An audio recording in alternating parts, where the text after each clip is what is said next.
Welcome to the Prospective Doctor podcast, brought to you by Med School Coach. Each week we cover topics related to the pre-med journey to medical school and beyond, from the MCAT to completing your application and from starting medical school to choosing a specialty. Our podcast will provide essential information for anyone contemplating a career in medicine. Hello everybody, this is Spencer Evans. I'm back for another podcast. For those of you who haven't listened to my podcasts before, my name is Spencer Evans, and I am a first-year medical student at the University of Colorado School of Medicine.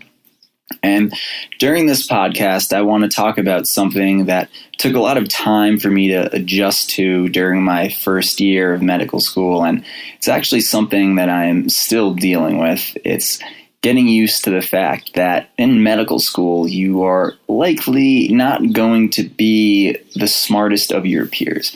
And in fact, it's quite likely that you'll feel that you are surrounded by people who are smarter than you. And there is likely going to be a lot of your time that you spend thinking that you are the, for lack of a better word, dumbest of all your classmates.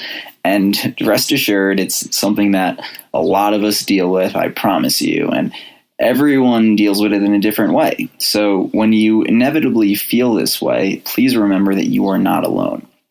And whenever upperclassmen would tell this same thing to me, I wouldn't believe them. So I'm going to provide a specific example of how this is actually the case. At CU, we have small groups that meet once a week for problem-based learning. This consists of going through patient cases and discussing possible diagnoses and treatment strategies. There's a facilitator for each small group, who is usually a physician. At the midpoint of the year, our facilitator met with each of us to discuss our progress, as well as any feedback we had regarding the small group. Every single one of us in our small group of 10 people admitted during their meeting with our advisor that we had felt intimidated by everyone else in the group and that we'd all felt like everyone else was smarter than us. So my main takeaway from this anecdote is one that I hope you'll all glean from this as well, and it's that it's completely natural to feel like you're surrounded by people who are smarter than you are while you're in medical school. And the thing is, like I mentioned earlier, there are likely going to be a lot of people who actually are smarter than you. And that's just the way it is, because this is the top of the heap. Remember in your pre-med classes, there were some students who struggled, some who did okay, some who did well, and some people who knew everything and performed unbelievably well. Well, if you're going to med school, you're likely in that last group. So imagine this. All of your classmates are also going to be 100% made up of individuals from that top group. So just remember, your classmates are going to be really smart. And thus, though you are very smart as well, it's just a matter of numbers that they're going to be people who are smarter than you in your class. I mean, if you take a look at the raw stats of matriculating students, I'm pretty sure the average GPA is around a 3.7 and the MCAT is at a 5.10. So you are in exquisite company. And this is very challenging for a lot of medical students, myself included, but for a different reason than most. And I'll talk about the reason why this is hard for most students at first, and then for the other outliers out there like myself, I'll also share why this was challenging for me.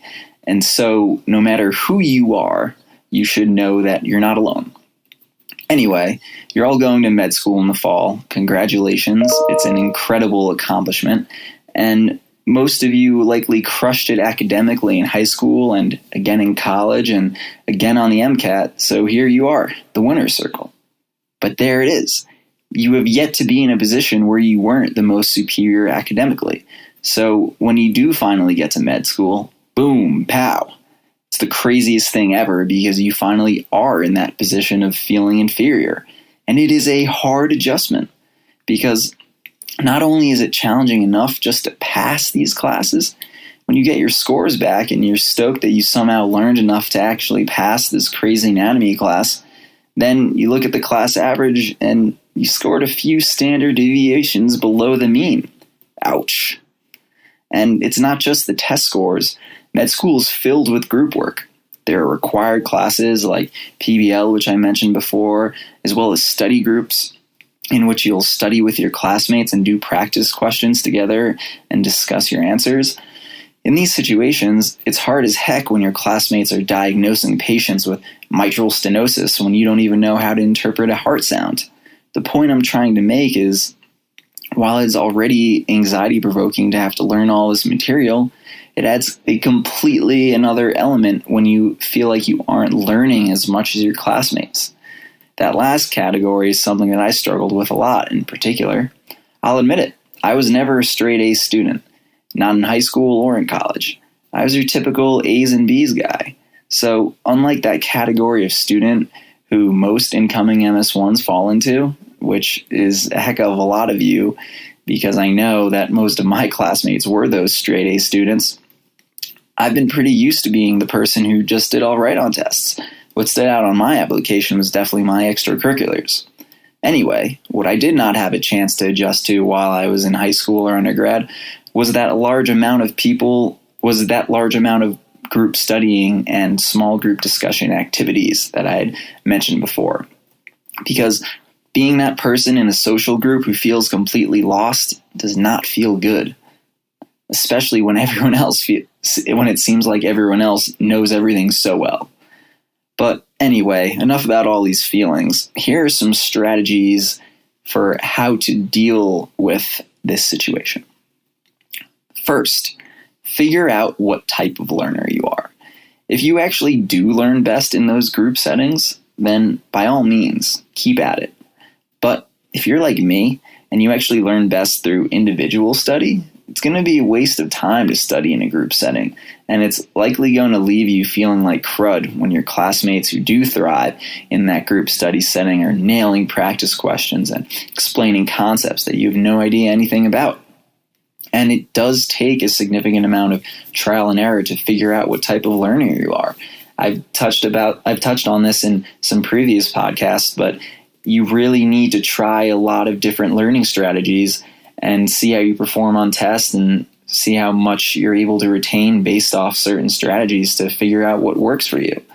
And well, once I figured out that I was better at learning on my own and, doing a lot of practice questions and reading the answers to them and really taking my time, that I found that I started performing better on tests and feeling better about myself academically, which is huge in medical school. Interestingly, I also found out that a classmate of mine with whom I consistently felt intimidated by in group settings was actually scoring worse than me on exams. So just remember that those who appear to know more in those type of group environments don't necessarily always know more than you. They just might happen to be better at being in that type of learning environment, which is completely fine. But it's just something to keep in mind when you are feeling not the best. And this brings me to my next strategy. Use these study groups sparingly. And I'm not talking about the required ones, I'm talking about group study outside of required sessions. When I was gung-ho about group studying, which was a bit earlier in the year, because I enjoyed the social aspect, I really tried to use this as my primary method of learning, because at the end of the day, these were also my friends and I enjoyed hanging out with them, so I figured that I would enjoy studying with them. Studying isn't the same thing as hanging out, so you really want to keep those separate if you can. But anyway, I was using this as my primary method of learning, and my study group and I would work together to either explain concepts to each other all afternoon or do practice questions together. And while teaching material to your classmates and doing practice questions are both forms of active learning, and are actually awesome study strategies that I would 100% recommend, I would just say that you should be wary of how much time you do dedicate to these activities in group settings.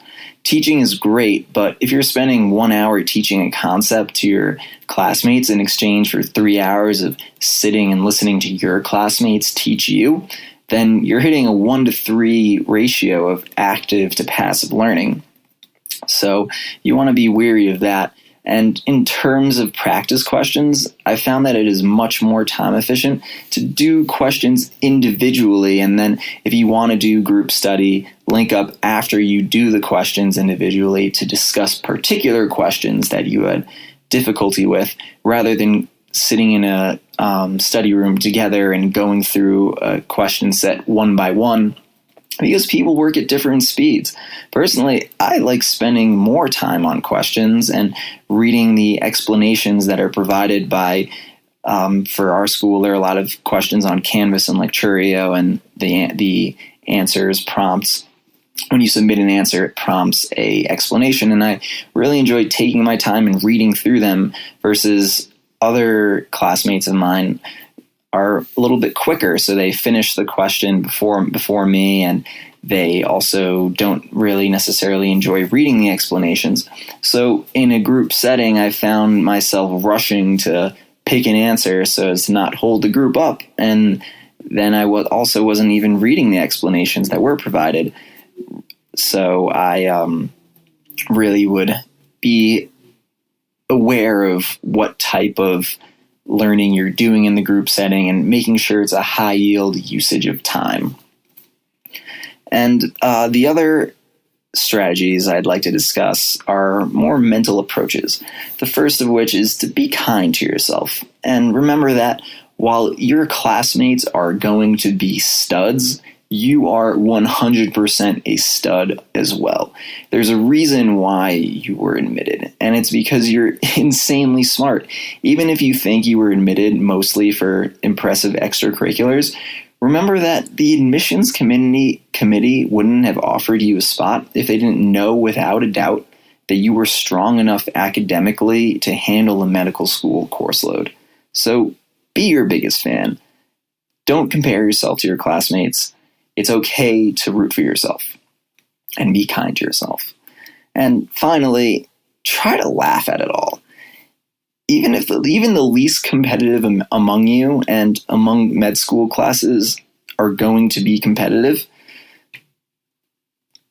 Sorry, I'm not sure if that last sentence made the most sense, but I'm trying to say that even the least competitive among you, who are my listeners, and the least competitive med school classes, there is still going to be some competitiveness. And the reason why I say that is because it is so naturally human nature to be competitive. It's going to be there, and especially in this type of high stakes academic setting, and it's going to be there. So it'll make things a lot easier if you can watch your classmates and your own competitiveness through a lens of humor rather than letting it consume you. I mean, if you think about it, it's kind of funny that you could be so incredibly smart and academically successful to end up in medical school. I don't even know how low the percentage of applicants admitted is, yet your thoughts are mostly composed of thoughts of how not smart you are. So yeah, just try to laugh at that irony if you can, because it's a little silly. And that's all I got for you. Hope that was helpful. Our mission is to inspire, encourage, and inform students as you journey through a rigorous and intricate process of achieving your dreams in medicine. Visit us at prospectivedoctor.com and medschoolcoach.com for more essential resources in your medical school journey and beyond.